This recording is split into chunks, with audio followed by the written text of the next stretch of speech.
അസ്സലാമു അലൈക്കും.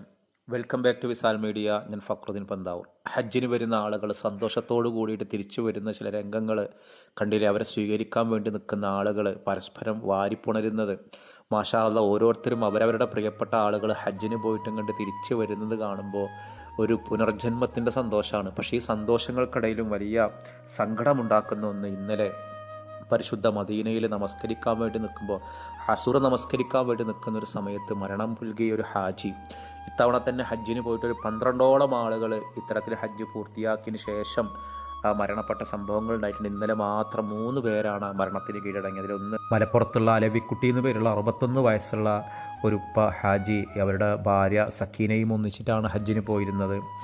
മദീനയിൽ വെച്ചിട്ട് അവർ ഹറമിൽ നമസ്കരിക്കാൻ വേണ്ടി, അസ്ർ നമസ്കരിക്കാൻ വേണ്ടി നിൽക്കുകയാണ്. പൊടുന്നനെയാണ് കുഴഞ്ഞു വീണത്. ഉടൻ തന്നെ സ്വകാര്യ ഹോസ്പിറ്റലിൽ കൊണ്ടെങ്കിലും പടച്ച റബ്ബിൻ്റെ ഒരു വിധി, അള്ളാഹുവിൻ്റെ റഹ്മത്തിലേക്ക് ആ ഹാജി യാത്രയായി.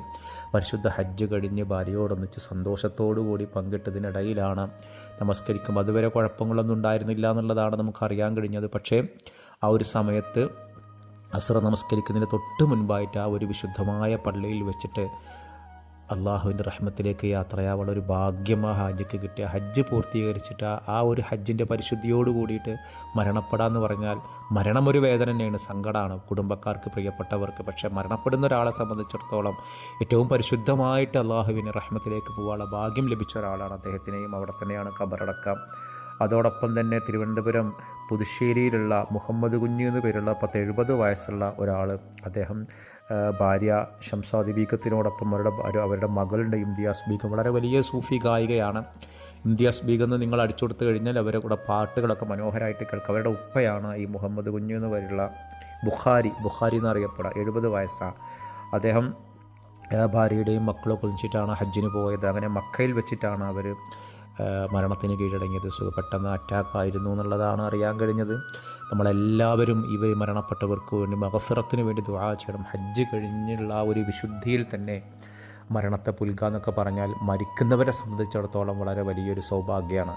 പക്ഷേ ഇതുപോലെ ഹജ്ജിന് വരുന്ന ആളുകളെ സ്വീകരിക്കാൻ വേണ്ടി കാത്തിരിക്കുന്ന മക്കൾക്കിടയിലേക്ക് ഇനി ഒരിക്കലും അവർ തിരിച്ചു വരില്ല. ആ ഒരു നല്ല ഓർമ്മകൾ മാത്രമേ ഉണ്ടാവുള്ളൂ. കാരണം അവരൊക്കെ അവിടെ തന്നെ ഖബറടക്കണം. അവരോടൊപ്പം അവരുടെ മകൾ ഇംതിയാസ് ബീഗം ഉണ്ട്, അതോടൊപ്പം ഭാര്യ ഷംസാദ് ബീഗം, ഇവരൊക്കെ ഈ ഒരു മരണപ്പെട്ട മുഹമ്മദ് കുഞ്ഞിനോടൊപ്പം ഉണ്ട്. ഇപ്പോൾ നമ്മുടെ വീഡിയോ കാണുന്ന ആരെങ്കിലും ഈ അലവിക്കുട്ടിയെയും മുഹമ്മദ് കുഞ്ഞിനെയൊക്കെ അറിയുന്ന ആളുകളുണ്ടെങ്കിൽ ആ വിവരങ്ങളൊന്ന് പങ്കുവെക്കണം. അതോടൊപ്പം തന്നെ കാസർഗോഡുള്ള ഒരു സുബൈർ അബ്ദുള്ള എന്ന് പേരുള്ള ഒരു 50 വയസ്സുള്ള ഒരു ഉപ്പ ഹജ്ജ് കഴിഞ്ഞ് മക്കയിൽ വെച്ചിട്ടാണ്, അദ്ദേഹം തൻ്റെ ഉമ്മയോടൊപ്പമാണ് ഹജ്ജിന് പോയിരുന്നത്. സുഖമില്ലാതെയായിട്ട് കുറച്ചായിട്ട് കിടപ്പിലായിരുന്നു. മക്കയിൽ വെച്ചിട്ട് സുഖമില്ലാതായിട്ട് 2 ആഴ്ചയിലേറെ ആയി എന്നാണ് ഞാൻ അറിയാൻ കഴിഞ്ഞത്. അങ്ങനെ അദ്ദേഹം കഴിഞ്ഞ ദിവസം മരണത്തിന് കീഴടങ്ങി ഹജ്ജ് കൊതിച്ച് ഹജ്ജിൻ്റേതായ മാനസികാവസ്ഥയിൽ തന്നെ പോയി. ആ ഹജ്ജിലൂടെ തന്നെ അള്ളാഹുവിൻ്റെ റഹ്മത്തിലേക്ക് യാത്രയാവാനുള്ള ഭാഗ്യം. അപ്പോൾ ഞാനിതൊക്കെ പറയാൻ കാരണം, ഇപ്പോൾ ഇന്നലെയൊക്കെ ആയിട്ട് ഹജ്ജ് കഴിഞ്ഞ് തിരിച്ചു വരുന്ന ആളുകൾ വളരെ സന്തോഷങ്ങളോട് കൂടിയിട്ട് അവരുടെ കുടുംബക്കാർ സ്വീകരിക്കുന്ന ഒരു രംഗമുണ്ട്. ഓരോരുത്തരും തങ്ങളുടെ പ്രിയപ്പെട്ടവരെ വാരിപ്പുണർന്ന് പേരക്കുട്ടികളൊക്കെ ഓടിച്ചെന്ന് കെട്ടിപ്പിടിച്ച് എല്ലാവരും ആ ഒരു സ്നേഹം പങ്കിട്ട് അവർ കൊണ്ടുവരുന്ന സംസം വെള്ളവും കാരക്കയും ഈന്തപ്പഴങ്ങളും സമ്മാനങ്ങളൊക്കെ കാത്തിരിക്കുന്ന മക്കൾക്കിടയിലേക്ക് വരാനൊരാളില്ലാതെ, സമ്മാനങ്ങളില്ലാതെ അള്ളാഹുവിൻ്റെ റഹ്മത്തിലേക്ക് യാത്രയായ ആളുകളും അവരുടെ കൂട്ടത്തിലുണ്ട്. അപ്പോൾ ഇൻഷാ അല്ലാഹ് ഈ ഒരു 3 ആളുകളാണ് കഴിഞ്ഞ ദിവസം ഹജ്ജുമായി ബന്ധപ്പെട്ട് മരണപ്പെട്ടത്. ഇതിനകം 12ഓളം ആളുകൾ മരണപ്പെട്ടിട്ടുണ്ട്. എല്ലാവർക്കും അള്ളാഹു മഗ്ഫിറത്ത് കൊടുക്കട്ടെ. അപ്പോൾ നമ്മുടെ വീഡിയോ കാണുന്ന ആരുടെയൊക്കെ പ്രിയപ്പെട്ട ആളുകൾ ഹജ്ജിന് പോയിട്ടുണ്ട്, അവരാരൊക്കെ വന്നിട്ടുണ്ടെങ്കിൽ ഒന്ന് വിവരങ്ങൾ പങ്കുവെക്കണം. ഇനി ആരുടെയെങ്കിലും പ്രിയപ്പെട്ട ആളുകളും പരിചയക്കാരും മരണപ്പെട്ടു പോയിട്ടുണ്ടെങ്കിൽ, ഞാൻ പറഞ്ഞ എണ്ണത്തിൽ പെടാത്തവരുണ്ട്, എനിക്കറിഞ്ഞൂടാ, ഒന്ന് അവരുടെ വിവരങ്ങൾ പങ്കുവെക്കണം. അവർക്ക് എല്ലാവർക്കും അള്ളാഹു സ്വർഗ്ഗത്തിൽ ഉന്നതമായ പദവി നൽകി അള്ളാഹു അനുഗ്രഹിക്കട്ടെ. ഖബറിടം അള്ളാഹു സന്തോഷത്തിലാക്കട്ടെ. ഒരു ദുആ ഒരാളുടെയെങ്കിലും ആമീൻ അതിന് കിട്ടിയെങ്കിൽ വളരെ വളരെ സന്തോഷമാണ്. അതൊരു വലിയ മദതാണ്. അപ്പോൾ ഈ ഒരു ഹജ്ജിന് അവിടെ ചെന്ന് ഒന്നാമത് ആരോഗ്യത്തോട് കൂടിയിട്ടാണ് ഹജ്ജ് നിർബന്ധം എന്നുള്ളത്. പലപ്പോഴും ആരോഗ്യത്തോടു കൂടി തന്നെയാണ് എല്ലാവരും പോവുക. പക്ഷേ അവിടുത്തെ കാലാവസ്ഥയും മറ്റൊക്കെ കനത്ത ചൂടായിരുന്നു. എന്നാലും മുൻ വർഷങ്ങളേക്ക് അത്ര ചൂടില്ല. ശാരീരികമായ അസ്വസ്ഥതകളും പ്രയാസങ്ങളൊക്കെ ഉണ്ടാകും. പിന്നെ ചിലർക്ക് കണ്ട് എന്തുണ്ടെങ്കിലും അവിടെ പോകണം എന്നൊരാഗ്രഹമുള്ള ആളുകളുണ്ട്. അവരുടെ മാനസികാരോഗ്യം ഓക്കെ ആയിരിക്കും, ശാരീരികാരോഗ്യ പ്രശ്നങ്ങൾ ഉണ്ടാവുള്ളൂ. അപ്പോൾ ശാരീരികാരോഗ്യം കൂടിയുള്ള ആളുകളെ, നമ്മുടെ പ്രിയപ്പെട്ടവരെ നമ്മൾ ഹജ്ജിന് പറഞ്ഞേക്കുമ്പോൾ ശ്രദ്ധിക്കുക. നമ്മുടെ ഉപ്പയാണെങ്കിലും ഉമ്മയാണെങ്കിലും പ്രിയപ്പെട്ടവരാണെങ്കിലും അവിടെ കുറച്ചേറെ നടക്കാനുണ്ട്, കിലോമീറ്ററുകളോളം നടക്കാനുണ്ട്, 18ഉം 20ഉം കിലോമീറ്ററൊക്കെ നടക്കേണ്ടി വരും. ആ മരുന്നുകൾ യൂസ് ചെയ്യേണ്ടി വരും. അതിനൊക്കെ കഴിയുന്ന ആളുകളെയാണ് നമ്മൾ ഹജ്ജിന് പറഞ്ഞേക്കേണ്ടത്. ഹജ്ജിനവിടെ പോയിട്ട് മരണപ്പെടുക എന്ന് പറയുമ്പോൾ സങ്കടം തന്നെയാണ്. പക്ഷെ ഒരർത്ഥത്തിൽ അവർ ഭാഗ്യവാന്മാരാണ്, അവർ ആ ഒരു വിശുദ്ധ മണ്ണിൽ കബറടക്കാൻ കഴിഞ്ഞു എന്നുള്ളത്.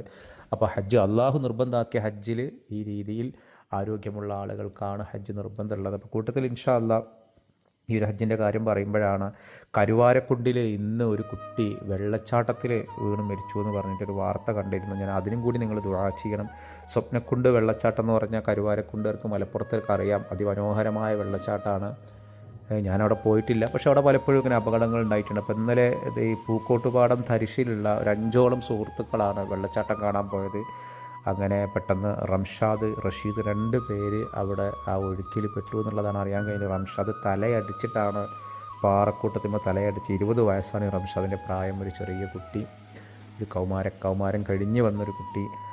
ആ ഒരു കുട്ടി മരണപ്പെട്ടു. അള്ളാഹു ആ കുട്ടിക്ക് മഗ്ഫിറത്ത് കൊടുക്കട്ടെ, ഖബറിടം അള്ളാഹു സന്തോഷത്തിലാക്കട്ടെ. ഈ ഒരു കാട്ടിലൊക്കെ ഭയങ്കര മലവെള്ളപ്പാച്ചിലും വെള്ളമൊക്കെ കൂടുന്നൊരു സമയമാണ്. നമ്മൾ കാണുന്നതല്ല സത്യത്തിൽ വാട്ടർഫാൾസ് ഉണ്ടാവുക, വെള്ളച്ചാട്ടം ഉണ്ടാവുക, വെള്ളം നല്ല ഒഴുക്കുണ്ടാവും. അതുകൊണ്ട് ഈ ഒരു സമയത്ത്, ഈ ഒരു മഴക്കാല സമയത്ത് നമ്മൾ പോകരുത് എന്നുള്ളൊരു ശരാശരി ബോധ്യം നമുക്കുണ്ടാവണം. നമ്മുടെ ഒരു അശ്രദ്ധയാണ് പലപ്പോഴും ഇതുപോലെയുള്ള മരണത്തിന് കാരണമാവുക. ആ ഒരു കുട്ടീനെ ശേഷം കൊണ്ടുപോകുന്ന രംഗങ്ങളൊക്കെ കണ്ടപ്പോൾ ലോറിയിലാണ് ആ പരിക്കേറ്റ ആളുകളെ കൊണ്ടുപോയത്. കാരണം അവിടെ ആ സംവിധാനങ്ങൾ ഉണ്ടായിരുന്നുള്ളൂ. അപ്പോൾ നമ്മൾ ഒരിക്കലും എന്ത് ചെയ്യരുത്, ഈ ഒരു സമയത്ത് വെള്ളച്ചാട്ടം പോലുള്ളതിലേക്ക് ഇറങ്ങരുത്. ഇതൊക്കെ നമുക്കൊരു അറിയേണ്ട മുന്നറിയിപ്പുകളാണ്. പാവം നമ്മുടെ മക്കൾക്ക് അതിനെക്കുറിച്ചൊന്നും അറിയുന്നുണ്ടാവില്ല. അവർ വെള്ളച്ചാട്ടം കാണുന്നു, വെള്ളം കാണുന്നു, താഴെ ഇറങ്ങുന്നു. പക്ഷേ 2 പേർക്ക് പരിക്കേറ്റ്. റഷീദ് സുഖമില്ലാതെ ഹോസ്പിറ്റലിലാണ്. ഷിഫ നൽകി അള്ളാഹു അനുഗ്രഹിക്കട്ടെ. അതോടൊപ്പം ഈ ഒരു റംഷാദിൻ്റെ ഒരു അവസ്ഥ, ആ കുടുംബത്തെ അള്ളാഹു ക്ഷമ നൽകട്ടെ എന്ന് പ്രാർത്ഥിക്കുകയാണ്. അപ്പോൾ ഇൻഷാ അല്ലാ നമ്മളത് പറഞ്ഞത് ഈ ഒരു സമയത്ത് ഇത്രയും അപകടങ്ങളൊക്കെ വരുവാൻ സാധ്യതയുള്ളൊരു സമയമാണ് ഈ ഒരു മഴക്കാലം. ഇപ്പോൾ നമ്മളെല്ലാവരും ഹജ്ജിൻ്റെ ആ ഒരു വിഷയമാണ് നമ്മൾ പറഞ്ഞത്. ഹജ്ജിന് ഒരുപാട് പേര് ഇത്തവണ കഴിഞ്ഞ വർഷത്തെ അപേക്ഷിച്ചിട്ട് കുറവാണ്. എന്തായാലും ഹജ്ജ് കഴിഞ്ഞ് യാത്ര കഴിഞ്ഞ് വരുന്ന ഒരാളുകളുടെ സന്തോഷങ്ങൾ കാണുമ്പോൾ അതൊരു വലിയ സന്തോഷമാണ്. ഇപ്പോൾ ഞാനിപ്പോൾ ഒരു വീഡിയോ കണ്ടു. അതിലിപ്പോൾ ഈ വീഡിയോ കാണുന്ന ആരെങ്കിലും ഇപ്പോൾ ഈ വീഡിയോ ഞാൻ പറയുന്ന വീഡിയോയിലുള്ളവരുണ്ടോ, ഹജ്ജ് കഴിഞ്ഞ് തിരിച്ചു വന്ന ആളുകൾ ഇതിലുണ്ടെങ്കിൽ ഒന്ന് സന്തോഷം പങ്കുവെക്കണേ. കാരണം ഇതിൽ കാണുന്ന ഉമ്മാരുണ്ട്, ഉപ്പാരുണ്ട്, ഹജ്ജ് കഴിഞ്ഞ് വരുന്ന ആളുകളുണ്ട്, സ്വീകരിക്കാൻ വരുന്ന ഒരാളുകളുണ്ട്. ഇത് കരിപ്പൂർ എയർപോർട്ടിൽ നിന്നുള്ളൊരു കാഴ്ചയാണ് ഇപ്പോൾ ഞാനീ കാണിച്ചിട്ടുള്ളത്. ഇത് സർക്കാർ ഒഫീഷ്യലായിട്ട് തന്നൊരു വീഡിയോ ആണ്. അപ്പോൾ ഇൻഷാ അല്ലാ അള്ളാഹു നമുക്കെല്ലാവർക്കും ഹജ്ജും ഉംറയും മഖ്ബൂലും മബ്റൂറുമായിട്ട് ചെയ്യണം തൗഫീഖ് അള്ളാഹു നൽകട്ടെ. ഇപ്പോൾ കഴിഞ്ഞ കിസ്വ മാറ്റുന്ന വീഡിയോക്ക് ഒരുപാട് പേര് നല്ല ഒരുപാട് അഭിപ്രായങ്ങൾ എഴുതി. കിസ്വയുടെ കളർ ഏത് വേണം, ഏത് രീതിയിലാവണം എന്നാണ്. മാഷാ അല്ലാ നമുക്കവിടെ കാണാനുള്ളൊരു സന്തോഷം കൊണ്ടാണ്. പിന്നെ എനിക്ക് അത്ഭുതം തോന്നി, ഒരുപാട് പേര് നമ്മുടെ വീഡിയോ കണ്ടപ്പോൾ അവിടെ ആ സമയത്ത് സന്നിഹിതരായ ആളുകളുണ്ടായിരുന്നു എന്നുള്ളതാണ്. കിസ്വ മാറ്റം കണ്ട ആളുകളുണ്ടായിരുന്നു, കിസ്വയുടെ കഷ്ണം കയ്യിലുള്ള ആളുകളുണ്ടായിരുന്നു, ഒക്കെ അതിൽ സന്തോഷങ്ങൾ പങ്കുവച്ചിരുന്നു. മാഷാ അല്ലാ അള്ളാഹു അവർക്കൊക്കെ മദത് കൊടുക്കട്ടെ. ഇൻഷാ അല്ലാ നമുക്കും അതൊക്കെ ചെന്ന് കാണാനൊരു തൗഫീഖ് ഉണ്ടാവും, ഒരിക്കലുണ്ടാവും. നമ്മളൊക്കെ കാത്തിരിക്കുക, നമ്മുടെ ആഗ്രഹം പോലെയാണ് ബാക്കിയൊക്കെ ഉണ്ടാവുക. ഒരുപാട് തൗഫീഖ് അതിന് വേണം ഹജ്ജിനും ഉംറക്കൊക്കെ പോകാനും. അപ്പോൾ ഇൻഷാ അല്ലാ ഈ മരണപ്പെട്ടു പോയ അലവിക്കുട്ടി ഹാജിക്കും മുഹമ്മദ് കുഞ്ഞിക്കും അതോടൊപ്പം തന്നെ സുബൈർ അബ്ദുള്ള എന്ന പേരുള്ള ഈ ഹാജിക്കും പിന്നെ കരുവാരക്കുണ്ടിലുള്ള പിന്നെ റംഷാദിനും നമ്മളെല്ലാവരും ദുആ ചെയ്യണം.